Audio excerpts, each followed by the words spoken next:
अस्सलाम वालेकुम guys and welcome to the Arc YouTube channel. दोस्तों, भारतीय हुकूमत, फ़ज़ाइया और मीडिया की तरफ से ये दावे किए जा रहे हैं कि मई 2025 में पाकिस्तान के साथ होने वाले तनाज़े के दौरान भारत में गिरने वाले PL-15 BVR मिज़ाइल के जले हुए मलबे से इन्होंने रिसर्च एंड डेवलपमेंट यानी तहकीक और तरक्की की आला सतह की टेक्नोलॉजी हासिल कर ली है। ये दावे ऐसे लगते हैं जैसे कोई मज़ाहिया कहानी हो, क्योंकि हकीकत में ऐसा करना तकरीबन नामुमकिन है। तसव्वुर करें, आप एक जले हुए मिसाइल के चंद टुकड़ों को देखकर इसकी पूरी जदीद टेक्नोलॉजी को समझने और कॉपी करने का दावा कर रहे हो। बिल्कुल उसी तरह जैसे फिल्म आयरन मैन में टोनी स्टार्क एक टीन के डब्बे से जदीद तरीन हथियार बना लेता है। भारतीय मीडिया और अफसरान ये मलबा ऐसे पेश कर रहे हैं जैसे ये इन्हें मिसाइल टेक्नोलॉजी में दुनिया की सबसे बड़ी बढ़तरी दे देगा। हालांकि ये सब इनके अपने आस्ट्रा मिसाइल प्रोग्राम की नाकामियों को छुपाने का एक बहाना है, जहां वो अब तक अपने मिसाइल को PL-15 की सतह तक नहीं पहुंचा सके।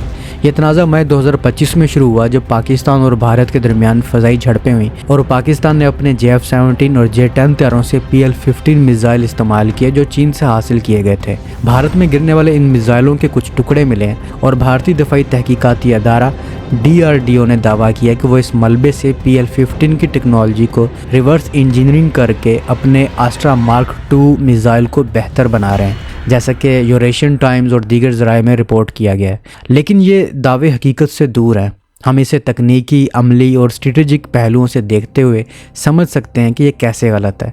सबसे पहले तकनीकी तौर पर देखें तो PL-15 एक जदीद BVR मिसाइल है जो चीन का बनाया हुआ है। ये मिसाइल अपने ऐसा radar Sikar, on board computers, data link systems और प्रोपल्शन सिस्टम्स की वजह से मशहूर है, जो इसे 200 किलोमीटर से ज़्यादा की रेंज देता है।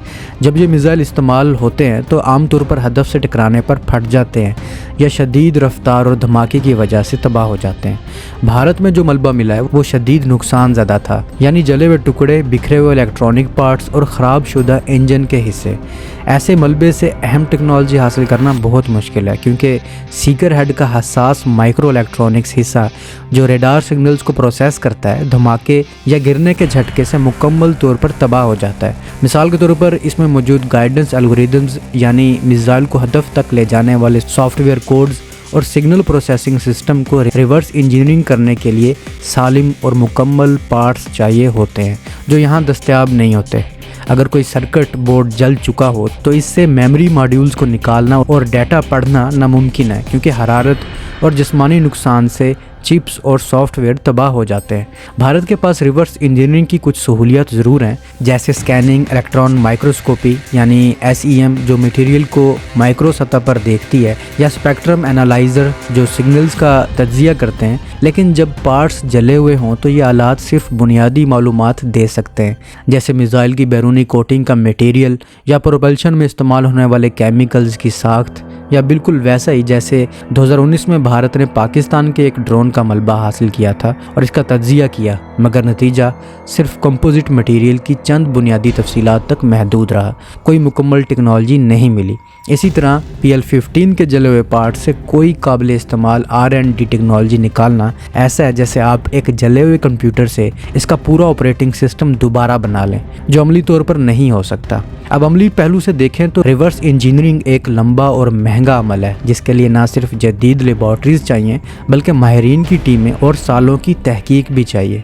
भारत के DRDO को PL-15 के मलबे से कुछ सीखने का मौका मिल सकता है, लेकिन ये महदूद होगा, क्योंकि जिस मिसाइल की ये तहकीक कर रहे हैं या इसके रिवर्स इंजीनियरिंग की बात कर रहे हैं, ये PL-15 मिसाइल की एक्सपोर्ट वर्जन है, जो चीन की डोमेस्टिक वर्जन से कम ताकतवर है, जैसा कि लीक होने वाले दस्तावेजात में बताया गया है। मिसाल के तौर पर इसकी रेंज और सीकर की हसासियत को कम करके एक्सपोर्ट किया जाता है ताकि मुकम्मल राज ना खुलें। अगर भारत वाकई इससे टेक्नोलॉजी हासिल कर रहा होता तो वो अब तक अपने आस्ट्रा प्रोग्राम को मुकम्मल तौर पर तब्दील कर चुका होता, मगर हकीकत यह है कि आस्ट्रा अब भी PL-15 की सतह तक नहीं पहुंचा और ये दावे सिर्फ अपनी नाकामियों को छुपाने के लिए हैं। مزید یہ کہ ایسے ملبے کا تجزیہ کرنے میں وقت لگتا ہے اور جلد بازی میں کیے گئے دعوے اکثر غلط ثابت ہوتے ہیں۔ دوسری طرف اگر یہ منطق درست ہو تو پاکستان بھی بھارت کے میزائلوں کے ملبے سے ٹیکنالوجی حاصل کر سکتا ہے جو اس کے پاس ہے، یا فرانسیسی اسکالپ کروز میزائل، اسرائیلی ہارپ ڈرونز یا برہموس کے ٹکڑوں سے مکمل سسٹم بنا سکتا ہے، لیکن تاریخ بتاتی ہے کہ ایسا نہیں ہوتا۔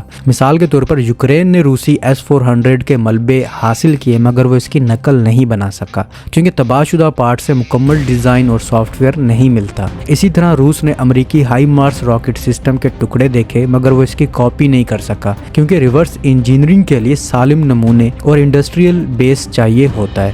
بھارت کے پاس بھی ایسا کوئی جادوئی طریقہ نہیں ہے کہ وہ چند جلے ہوئے ٹکڑوں سے PL-15 کا راز کھول لے۔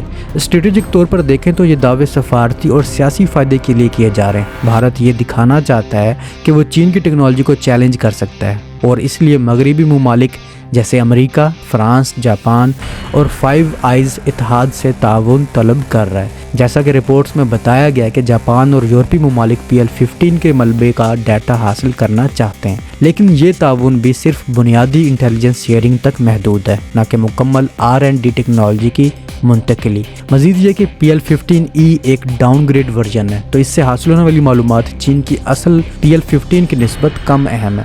اگر بھارت واقعی کچھ حاصل کر بھی لے تو یہ صرف جزوی ہوگا، جیسے مواد کی ساخت یا سیکر کے عمومی پیرامیٹرز جو پہلے سے دستیاب ہیں۔ اب کچھ لوگ یہ ضرور کہیں گے کہ اگر ایسی بات ہے کہ ریورس انجینئرنگ سے ٹیکنالوجی حاصل نہیں کی جا سکتی تو 1998 میں پاکستان نے امریکہ کے ٹوماہاک کروز میزائل سے کیسے ریورس انجینئرنگ کی اور اپنا بابر کروز میزائل تیار کیا۔ تو اس واقعے کا تھوڑا سا ذکر کر دوں۔ 1998 میں امریکہ نے افغانستان میں القاعدہ اور طالبان کے کیمپوں پر حملہ کیا جسے آپریشن انفینٹ ریچ کہا جاتا ہے۔ اس حملے میں تقریباً 80 ٹوماہاک کروز میزائل فائر کیے گئے جو سب میرینز اور آبدوزوں سے چلائے گئے تھے۔ ان میں سے کچھ میزائل مال فنکشن کر کے گر گئے، یعنی وہ ٹھیک سے کام نہ کر کے پاکستان کے بلوچستان صوبے میں گر پڑے، خاص طور پر خلیجی علاقے میں۔ یہ میزائل تقریباً انٹیکٹ تھے، یعنی مکمل طور پر جلے ہوئے یا بکھرے ہوئے نہیں تھے، بلکہ ان کا زیادہ تر ڈیزائن اور الیکٹرانکس محفوظ رہا۔ پاکستانی انٹیلیجنس نے انہیں جلد حاصل کر لیا اور یہ خبر بھی لیک ہو گئی۔ مثال کے طور پر جنرل پرویز مشرف نے بعد میں تسلیم کیا کہ ایسا ہوا تھا۔ اب سوال یہ ہے کہ پاکستان نے اس کی ریورس انجینئرنگ کیسے کی؟